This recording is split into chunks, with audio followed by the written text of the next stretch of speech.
Welcome to this latest edition of the Real Deal podcast. I'm your host, Cyril Gerald Quinn, recording this on a Tuesday, September 9th, 2025. Hope everybody out there is having a great week so far.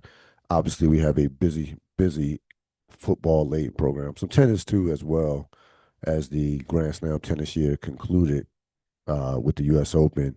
Episode 1017. Is it time to panic? I don't know. Certain teams in pro and college football may be pressing the panic button. Um, we'll see. But we're going to begin on a positive football note uh, with, frankly, normally, we start this football season segment with the game of the week, but this might end up being the game of the year. Like it'd be hard pressed to find another game in the 2025 season that can come out that can have this type of impact, be played at this type of level. In terms of what we saw Sunday night with the Bills Ravens, the Bills I'm not even calling it a miracle win. A lot of things had to happen, but this was a well earned comeback victory with the Bills 41-40 over the Ravens. The second straight time that they've beaten the Ravens. Of course, last year they took them out in the postseason in similar fashion, in a way, in the sense that you walked away from the game thinking that Baltimore is probably the better team physically, but too many mistakes. Last in the playoffs, it was the three turnovers. This time, it was a turnover, but it was also some just dumb, some bad coaching. We'll talk about that, and just untimely mistakes by the Ravens. But to me, we gotta begin with the story. The story of this game is Josh Allen. Josh Allen was spectacular in this game. 394 yards, four touchdowns, threw two, ran for two. He made every play that he had to make, no turnovers.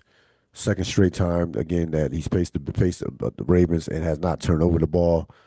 In the fourth quarter, his numbers 16 to 21, 251 yards, three touchdowns in the fourth quarter alone. Um, he, I think, to me, has ascended to being the top guy in the sport, the top quarterback, which means if you're the top quarterback in the sport, you're the top player in the sport.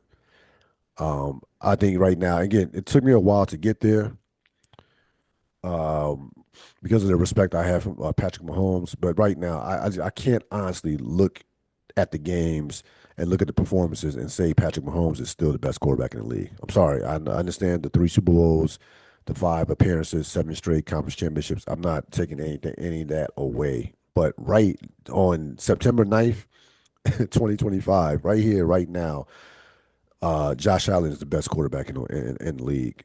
And the reason why he's the best quarterback in the league is not just the physical ability. Obviously, we know he has a cannon for an arm.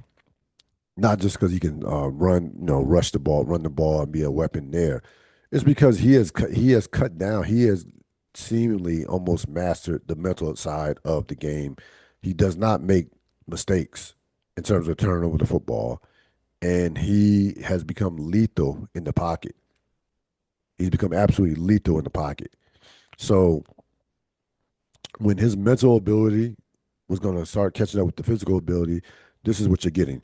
And again, Buffalo does not have great talent around surrounding him, especially offensively. They have some very talented. They have some very good glue players. They don't have all pros, a Pro Bowl, a boatload of Pro Bowlers surrounding Josh Allen.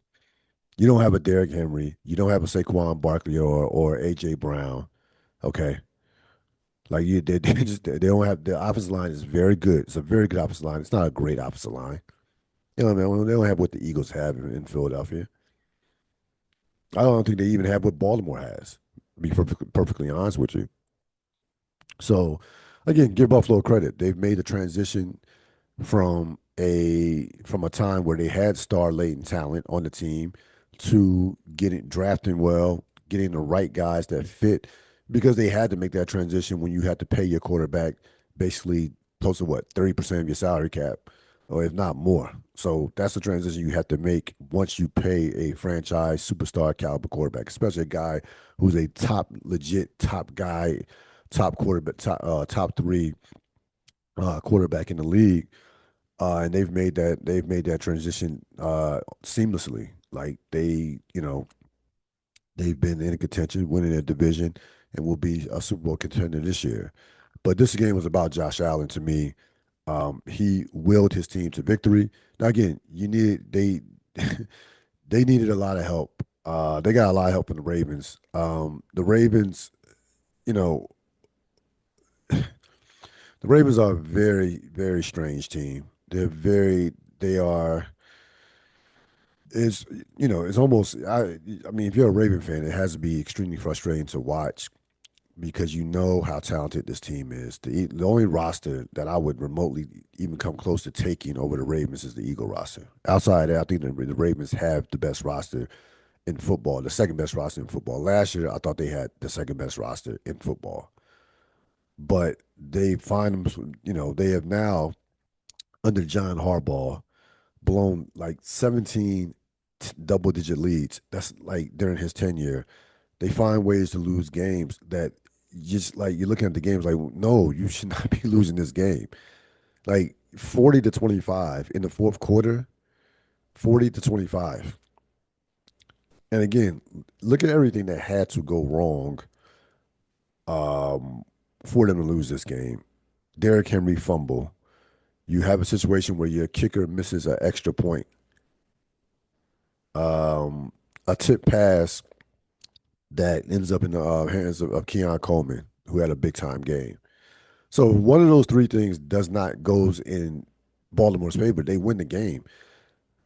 Then we get to the 4th and 3 at a time where Buffalo is rolling offensively. They have Baltimore's defense. The pass rush for the most part did not exist. They had one sack. Josh Allen in the fourth quarter had enough time to read a book in the pocket. Um, their pass rush just was non-existent. And that's one of the listen, NFL football. Anybody knows anything about NFL football? One of the keys, obviously, having the quarterback is vital, but the key to NFL football, if fourth quarter pass rush is everything in the NFL. If you can't get a fourth quarter pass rush, forget about it. Like you're going, especially playing against top tier quarterbacks like Josh Allen or Mahomes or Lamar Jackson. If you don't get a pass rush in the fourth quarter, that's all she wrote. You're not going to win too many big games without a fourth quarter pass rush. And Baltimore's pass rush in the fourth quarter was absolutely non-existent. Um, but getting to the 4th and 3, where Baltimore has the ball, you have Josh Allen, excuse me, you have Lamar Jackson, you have Derrick Henry. I'm sorry, I can't put the ball back in Josh Allen's hand. And I text, we were on a group text thread. I said, if you don't at 40-32, do not give him the ball back. Don't give him the ball back at 40-32. You give him the ball back, um, or at the time, no, after they went down, scored a touchdown and failed on a 2-point conversion. Baltimore gets the ball back, could have put the game away. Buffalo had all their timeouts, um, and it gets to 4th and 3. You got again the best rushing, the most athletic quarterback in NFL history as far as running the football, and you have Derrick Henry, who will be a future Hall of Fame running back. If you're gonna go down with your best. Your defense could not stop. Like their defense couldn't stop a high school team at that point. Their defense, like their defense was leaking oil. It just wasn't going to happen. There was no way that if Josh Allen got that ball back, that he was not going to go down the field and set up the game-winning field goal by a guy who's made and Matt Prater, who's made more 50-yard field goals than anyone in NFL history. So this is a devastating loss. Again, I normally don't like to overreact in week one, but we knew how big this game was in terms of the ramifications with home field advantage. Like Baltimore coming off what happened in January, and they did all the talking, how upset they were, and it looks during the game that looked great during the game. Like we didn't beat us, they didn't beat us, we beat ourselves, and so on and so on. But they did the same shit in this game, and even worse. This was way again the playoff game. This collapse was worse than the playoff game. It was worse from the standpoint of at least the playoff game was nip and tuck. Like at least that was kind of a back and forth. Um, yeah, you were pissed off because of the playoff game, but you had the three turnovers. You held Buffalo's offense in check.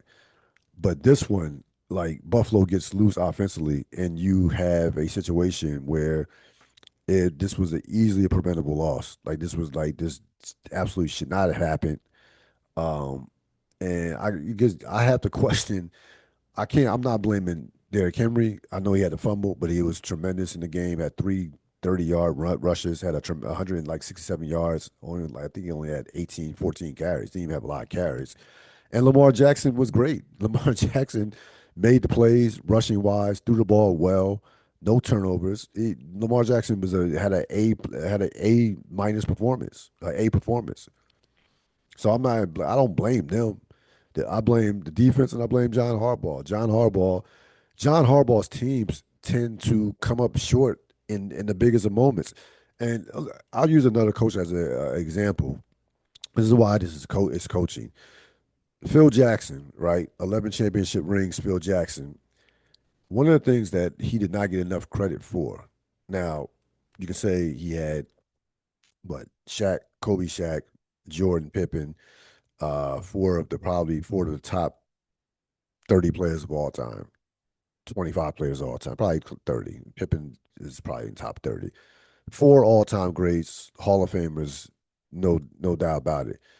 But the thing that made Phil Jackson arguably the greatest coach in the history of NBA, if not in the history of sports. His players, especially the role players, let's put the superstars aside. His role players always came up big. John Paxson, uh, Horace Grant, Derek Fisher, Robert Ory. His role players came up big in the biggest of moments. That's coaching. Period. That is coaching. Like how many times did we see a role player from the Bulls or Lakers hit a big shot? Sasha Vujacic, even in the 2010 finals with the free throws, that sealed the game. So that's something to be said about coaching.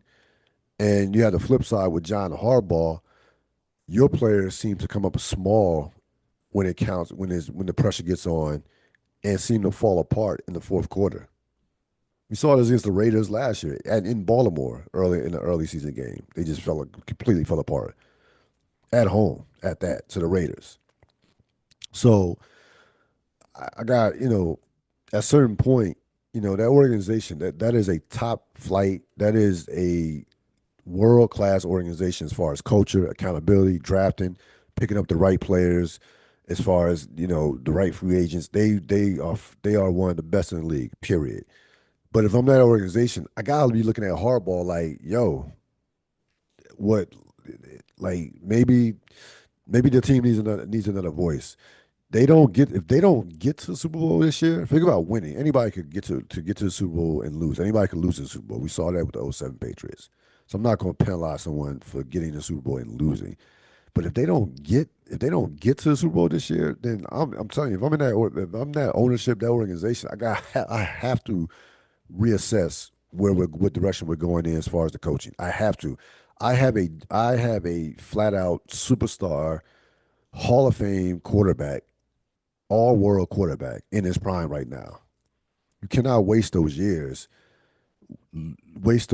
having years where you should be either competing or winning championships. You can't waste those years in the NFL. Life moves fast in the NFL. Windows close quickly in the NFL. Quickly. Everybody's not going to have a Kansas City Chief, New England Patriot type window. Though, like that's rare. Even a Philadelphia Eagle type window that they have right now. So I said it when I was doing the NFL preview a couple podcasts ago on the 10 question segment, 10 5 burning NFL questions. Who had more pressure, Allen or Jackson? I thought it was Jackson because I think that this is a loaded team. This team has everything. They even have a kicker who's gonna make you probably forget about Justin Tucker. They have everything. There's no excuse for this team not to be in the Super Bowl this year. There's zero excuse. And again, this is the type of loss they're going to have to go. Buffalo's schedule is not crazy. Buffalo could go easily. I could easily see Buffalo 14-3 or 15-2. They're probably going to have to go back to Orchard Park in January, in late January. That's probably what this game guaranteed, more than likely. So spectacular win for the Bills and a horrific loss for the Baltimore Ravens. Deep dive in NFL Week One. I never really like to overreact to Week One. I've always believed that it's kind of like an extended preseason. Quarterbacks, a lot of guys don't even play in the preseason hardly. You're gonna see a lot of sloppy football. You're gonna see some bad offensive football. Some shocking results. Um, but I will say some things that stood out in Week One that could have some red couple of red flags that you saw. Number one, in regards to Kansas City, I have as much respect for Kansas City as anyone. I'm not throwing dirt on them as of yet. They lose a game in Brazil, of course, to the Chargers. We know the Chargers have talent. Jim Harbaugh is obviously a spectacular coach, and Justin Herbert is a top 5 to 6 quarterback. Period. He was spectacular in the game. But this Kansas City team, this does not. This looks like a Kansas City team that could maybe possibly take a slight step back.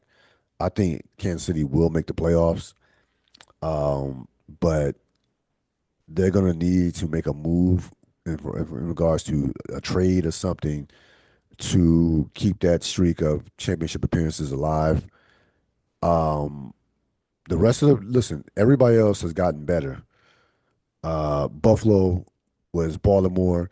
These teams like the Chargers, Denver. So the rest of the field has taken small steps in terms of catching Kansas City. And all in the NFL, all you need if you take if your opponents take a small step forward, you take a slight step back. Next thing you know, you're like you like 11-6 and you lose in the first round of playoffs, or you're just not the same team. It can happen that fast in the NFL. And again, this run that they're on was not going to last forever as far as consecutive championship game appearances or consecutive years where you are a legit Super Bowl contender. Again, don't mistake this for me throwing dirt on the Kansas City Chiefs. I'm not. They still have Mahomes. They still have Andy Reid. They'll get back Rasheed Rice. They'll get back some guys that are not healthy. I get that, but their schedule is brutal. Like this game in Philadelphia is huge at home. Like you don't want to be 0-2 in the AFC. The AFC is brutal, and I'm looking at this. I'm looking at the Chiefs' schedule. So they and Jalen Carter will play, by the way. Um, so he'll be back, and the Eagle defense which played great in the second half of the Cowboys game, will be probably back to their normal selves as being a top 5 defense again this year. So you host the Eagles at the Giants, host the Ravens at Jacksonville, host Detroit. The Raiders look like they're improved.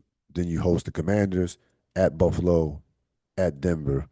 Again, that I mean that's like there outside the Giants, there are no gimmies in that on that list, and even like the Colts that the Broncos Colts are not the Bills won't be until November, but just let's just go through the September October slate.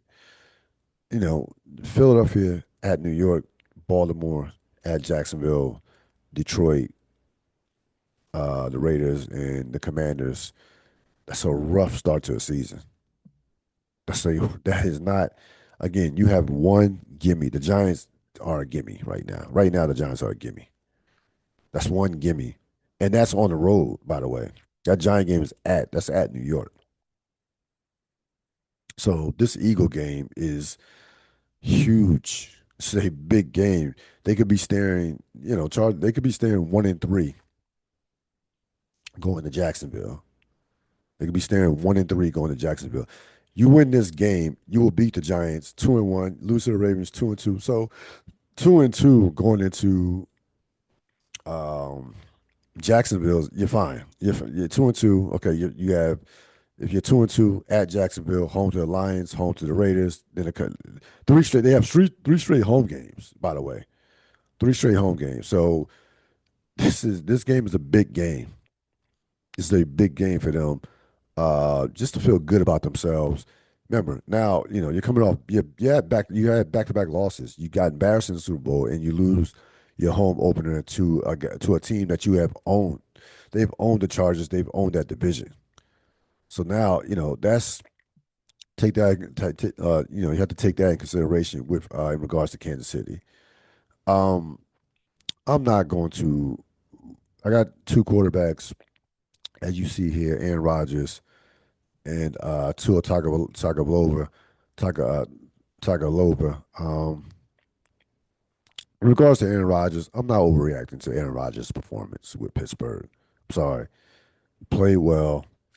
Uh, they have weapons. He has weapons. They have, but I'm not. I'm not like pump the brakes.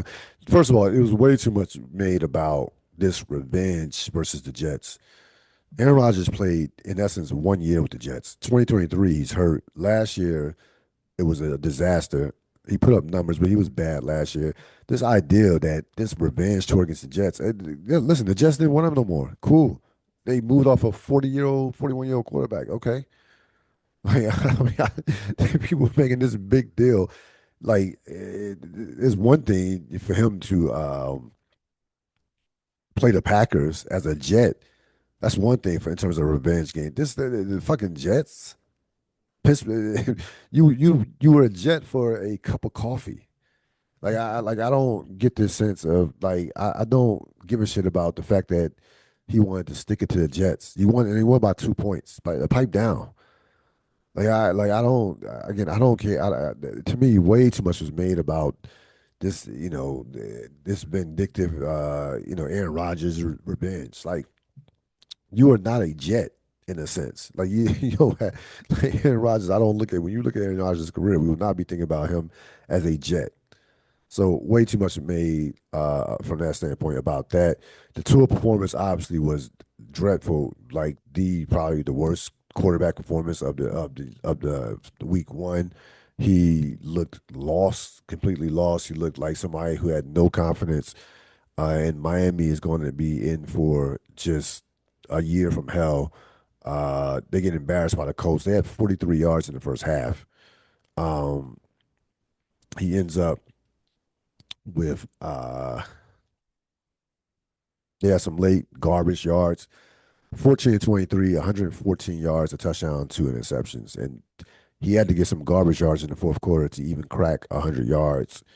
Um, yeah, that is a guy who, again, he's had a lot of concussions. Uh, I don't know what direction that franchise is going in. You can see, I mean, Tyreek Hill could be on the trading block. Numbers, they could have a few guys that could be on the trading block. That's how dire it is in Miami right now, without question. They are that performance against the Colts you know, was jarring to say the least. And again, that's a red flag performance. That's I can panic watching that performance for sure. Again, the rest of week one was pretty much ho hum. The Packers were spectacular. That was, I think, the best performance of week one. Were the Packers' performance without question, considering the competition.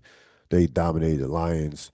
The Michael Parsons making an immediate impact. Only played 30 snaps, and just how he just impacts the game in terms of freeing up other players. No mistakes out of Jordan Love. He was efficient. The Packers defense just manhandled Detroit. Held Detroit to 46 yards rushing. Anytime, listen, you make Detroit a throwing team, they can't win that way. Like Jared Goff, 39 Uh, 39 passes. They only ran the ball 22 times. They're not built like that.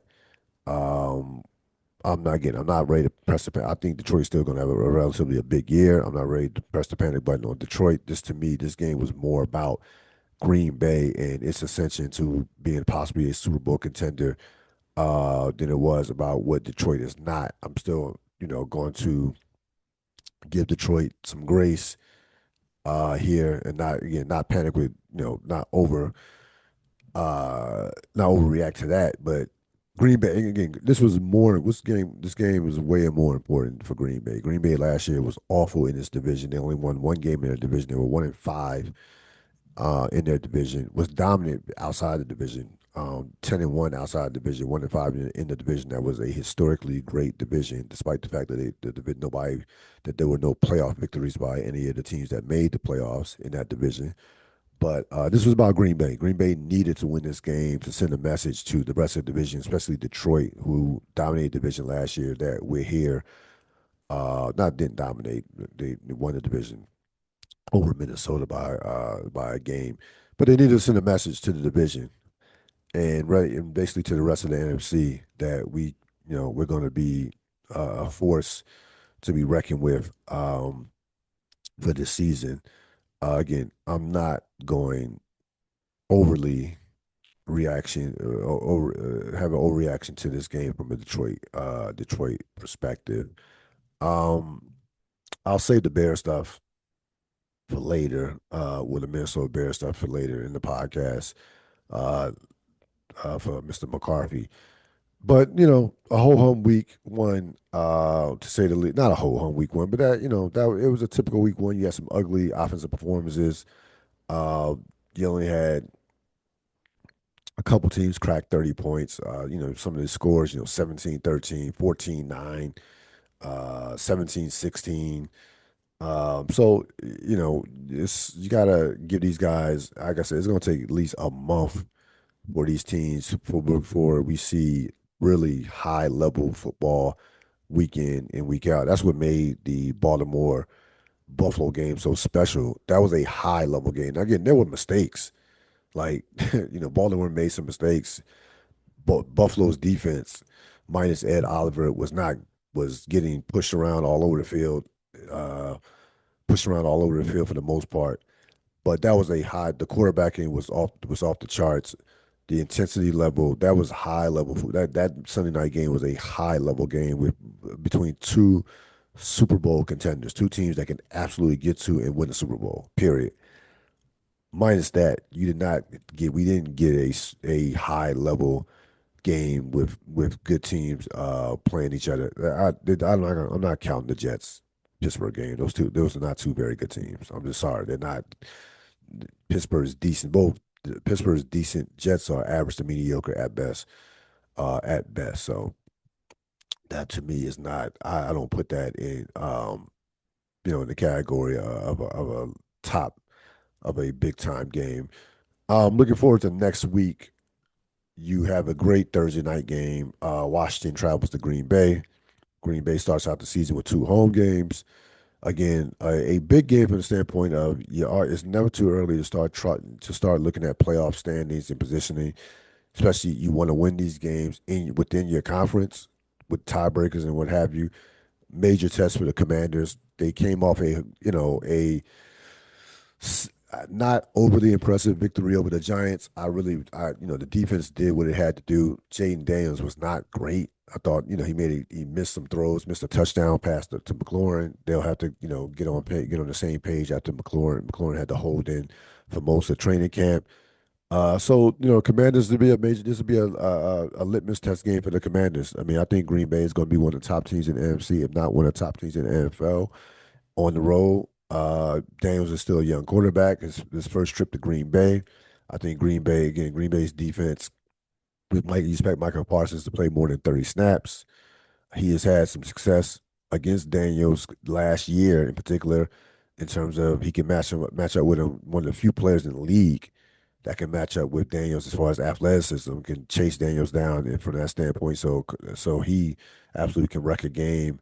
And we're going to see, Washington's offense is going to play better to beat Green Bay because Green Bay definitely is a can score some points. Green Bay is a physical team. Should be an interesting game, and a game that I don't expect Washington to win, but a nice measuring stick game for both teams in particular. The Commanders.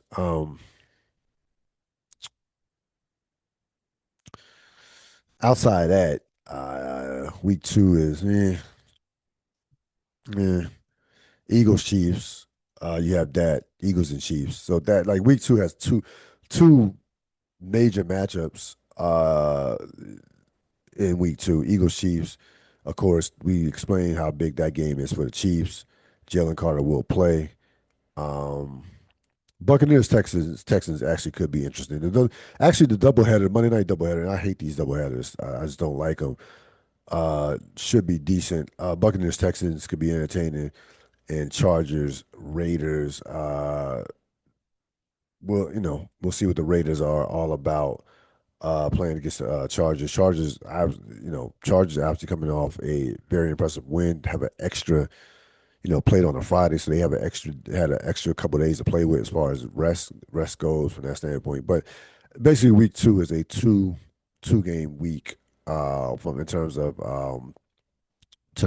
major big time games from that standpoint. But again, similar to college football this week, when it seems like the week is going to be down, possibly a down week, some wild shit always happens. We saw it in college football with the upsets. Just see, South Florida um, taking out Florida. So you just never know. Yeah, honestly, you never, absolutely never know what a whole hum week could possibly look like, or a regular or mid to regular week could possibly look like in football, college or pro.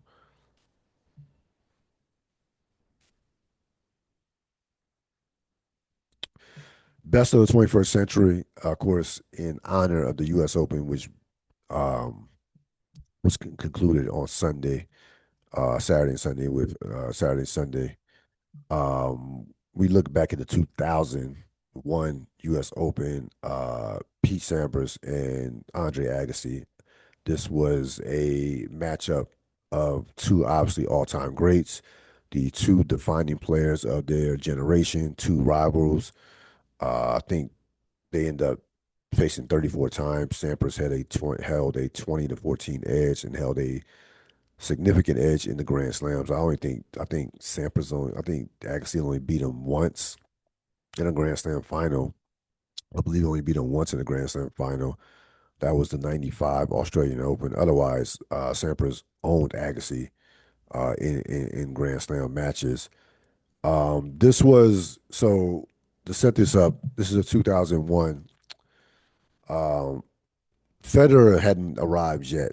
So we tennis is it's in that, but in between Federer is coming.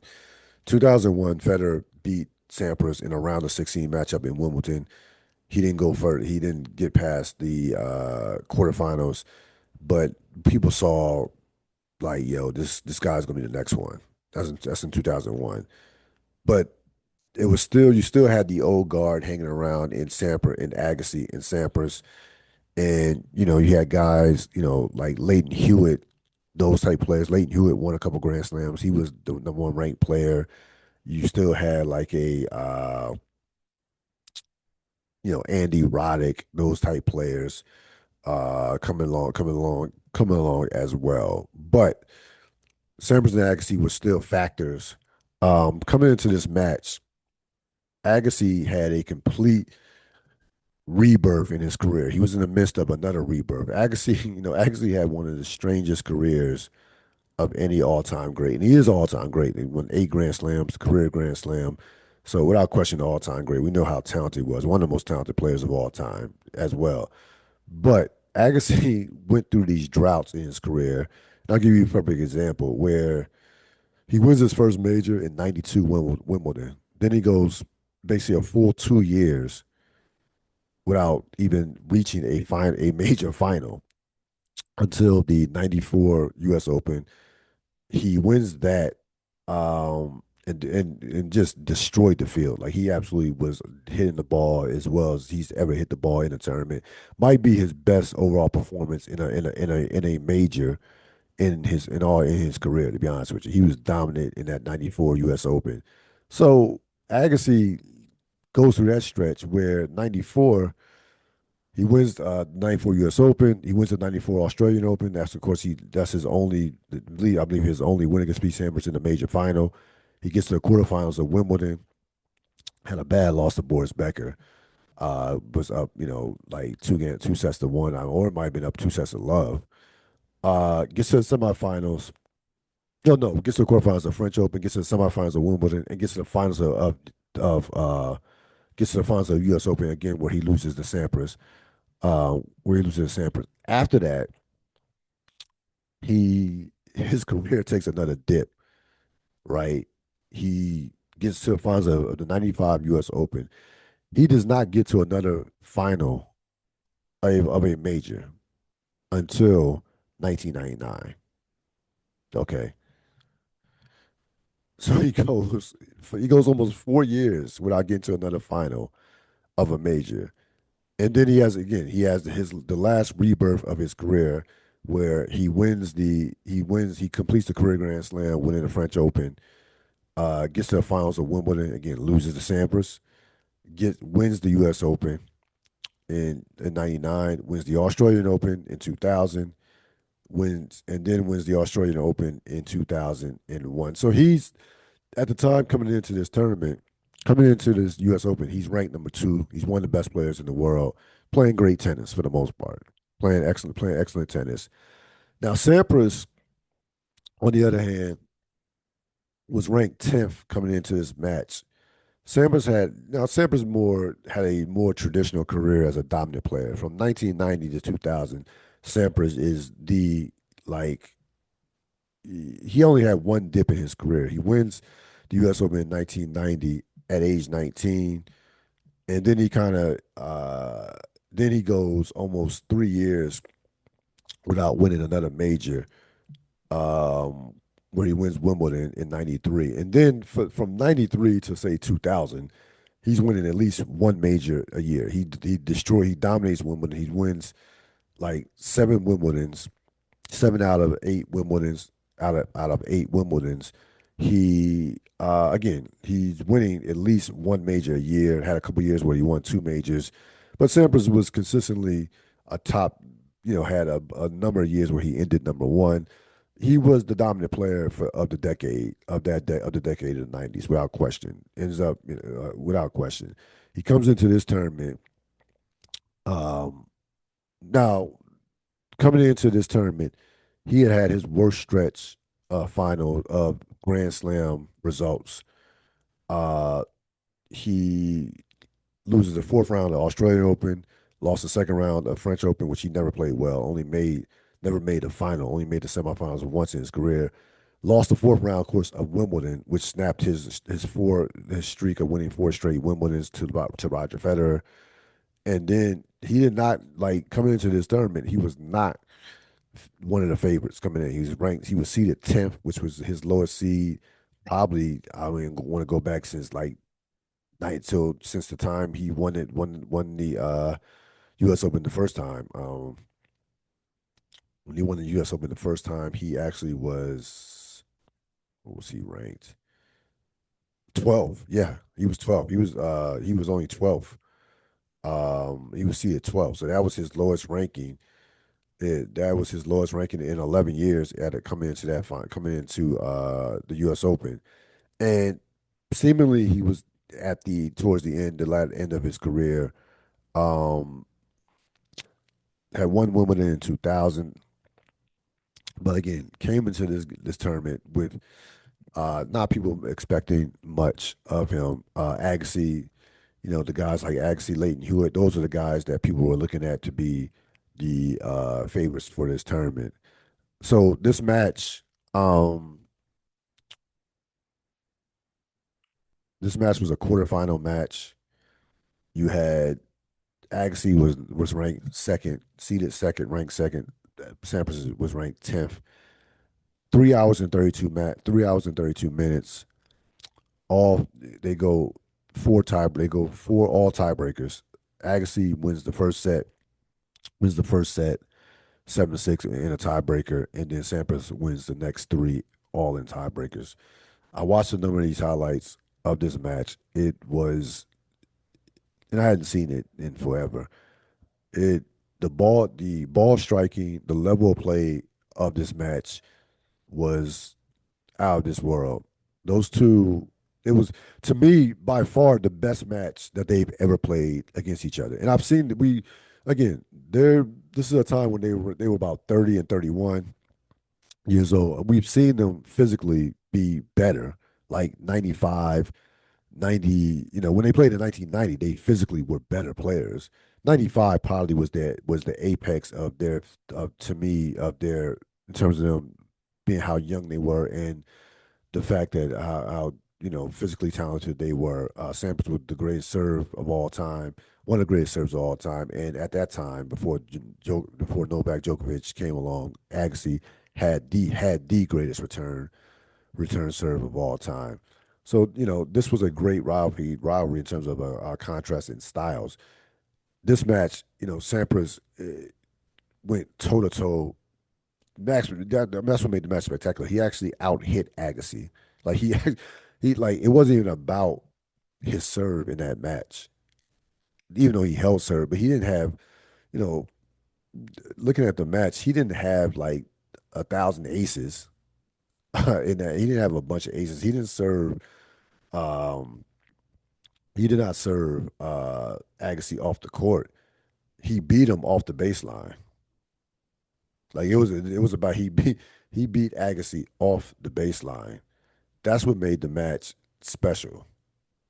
That he beat Agassi off the baseline. Agassi, again, one of the great baseline players of all time. I think Agassi only, I would only put Jokic, and I would only put Djokovic and Nadal ahead of Agassi as far as baseline players. Those are only two better baseline players that I've seen. Lendo is right there, but I think Agassi hits the ball cleaner, had more talent, and hit the ball cleaner than Lendo. But those are the only two guys that like Agassi was a all time great ball striker, all time great, and Sampras beat him from the baseline. Like that made that that's what made this match so spectacular. The fact that Sampras beat him at his own game and out hit him. He out hit Agassi. Again, he did not win that match because of his serve, and that was Sampras's Sampras's weapon, his serve. Like I said, Sampras arguably has the greatest serve in the history of men's tennis. I think pound for pound, he probably does have the greatest serve ever. To be perfectly honest with you, but this match was not about his serve from the standpoint of him dominating with his serve. This match to me was about him out hitting Andre Agassi. And again, I know they played a final in the US Open a year later. They meant that would be the last time they would meet a major. That match was not very good. That just wasn't a good match. Sampras wasn't even healthy. Agassi was cooked after beating Leighton Hewitt in the semifinals. He was physically was done. That was just a bad match. It was not a good match. That 2002 U.S. Open final. Sampras won in four sets. This match to me, and they had a 5-set match in Wimbledon in '93 when Agassi was out of shape and still almost beat Sampras. Amazingly, I think it was like in the quarterfinals. I think that was the quarterfinals as well. This was the best match they've ever played. This match by far was the best match that they ever played. One of the great matches in the history of the U.S. Open. And it only went, like I said, it only went 4 sets. It went 4 sets, didn't go 5 sets. But again, all tiebreakers, and again, some of high level tennis. Not that many unforced errors in this match. There were I don't have the exact statistics of the match, but it was not a lot of mistakes. Those guys were both tearing the ball up from the baseline. Sampras was coming in sometimes, but mostly he did the damage from the baseline. And again, it would be a match that to me ages even well better considering what would transpire after that in regards to their respective careers. Now, Agassi would go on to win. another Grand Slam in 2003. He wins the Australian Open in 2003. That would be his last Grand Slam. If you look at, kind of his last hurrah as far as winning a Grand Slam. And of course, he had the 2005 memorable his last U.S. Open appearance to make the finals. He in 2005 he almost wins the U.S. Open in 2005, but ran to a guy by the name of Roger Federer, and that got ugly after winning the second set. Loses the third set and in the tiebreak, and then Federer just steamrolled him in the fourth set. Federer again, this we're talking about a 20, probably Federer at the time, about 24 years old. So Federer is in. This was the beginning. Federer was had won the U.S. Open in the previous year. It was the first of his five straight U.S. Opens. And Sampras after that, again, 2002, he wins the U.S. Open in 2002. That would be Sampras's last. Uh, that would be the 2002 U.S. Open was Sampras's last Grand Slam match, actually, and that was it. He retired. That was all she wrote. You never. So I respected Sampras. We never really saw Sampras bad. Like that year in 2002 and the Grand Slam results, he's fourth round, first round, second round, and after that he was like he had one last hurrah at the U.S. Open, and that was all she wrote. He was not going to allow you to, was not going to, you were not going to see Sampras horrible, hanging on towards the end of his career. Sampras was a great look at his grand. He was 14-4 in Grand Slam finals.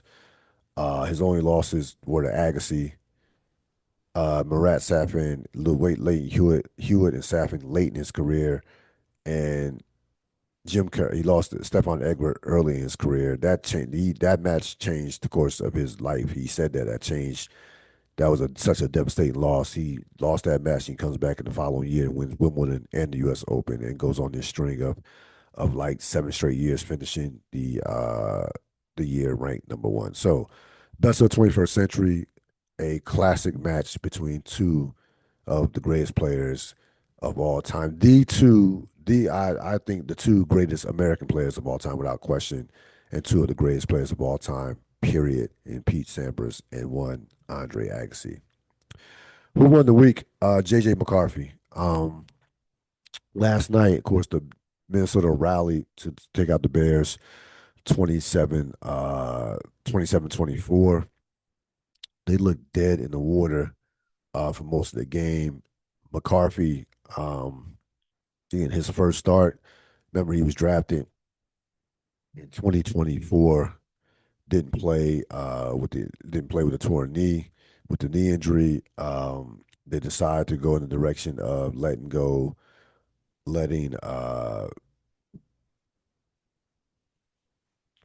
and why is this guy named letting Sam Darnold walk because they didn't think he was a Super Bowl winning quarterback, and they said we're going to go with JJ McCarthy. Now again, I coming into that draft of 2024, the 11th pick, thought it was a reach, possibly. I wasn't, wins the national championship with Michigan, but I didn't think he was the reason why Michigan won. I thought Michigan won because they had dominant offense and defensive lines and a great running game. So I didn't think JJ McCarthy was the reason why Michigan won that national championship. But again, Minnesota liked him enough to take him at 11th. They liked him enough to let Darnold walk. And last night, it looked pretty smart. That was a game where I've seen a lot of quarterbacks, first game, first year, just shit the bed and start just making mistake after mistake. He was bad in the first half. Um, Again, had to pick six. They were struggling to get first downs at one point. They got the run. They ended up getting the running game going with Jordan Mason.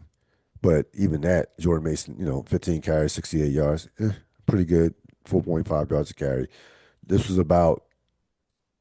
I love to see when a quarterback struggles and see how he's going to respond.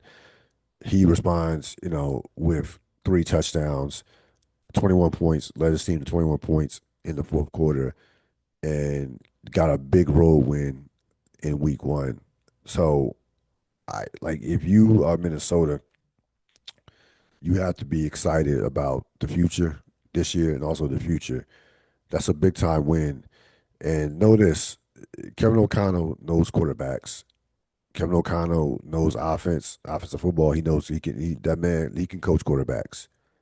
So I'm not here to say JJ McCarthy is going to be the next great superstar quarterback. I'm not here to say that.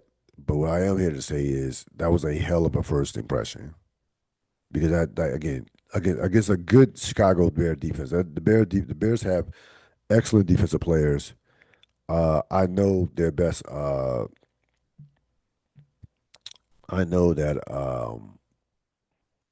one of their best players was out in Jalen Johnson. I get it, and certainly he's one of the best.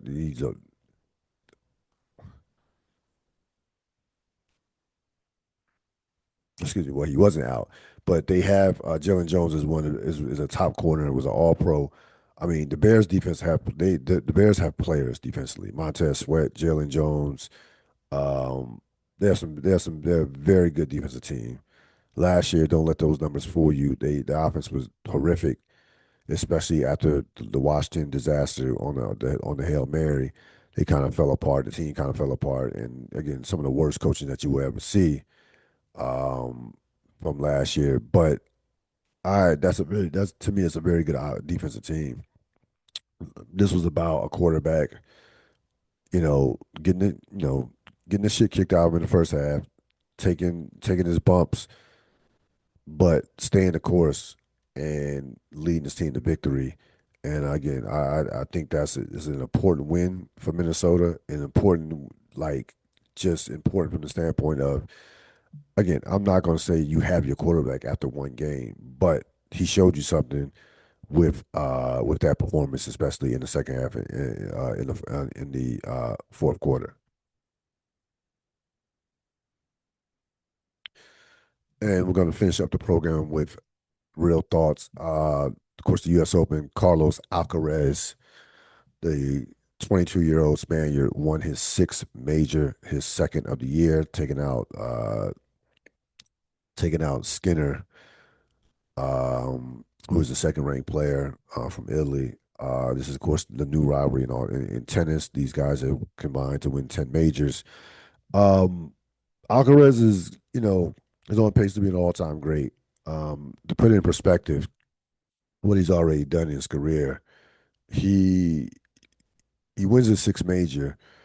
Um, Boris Becker and Stefan Egbert, two all time greats, only won, I shouldn't say only, won six majors in their careers. Those are two all time greats. He's only one shy of John McEnroe, who won seven majors in his career, his last major at the age of 25. He is on pace. He has six majors at 22 years old. So that's more. Joker, Djokovic didn't win his sixth major until he was 26. Nadal didn't win his sixth major until he was 23. Federer won his sixth major at the age of 24.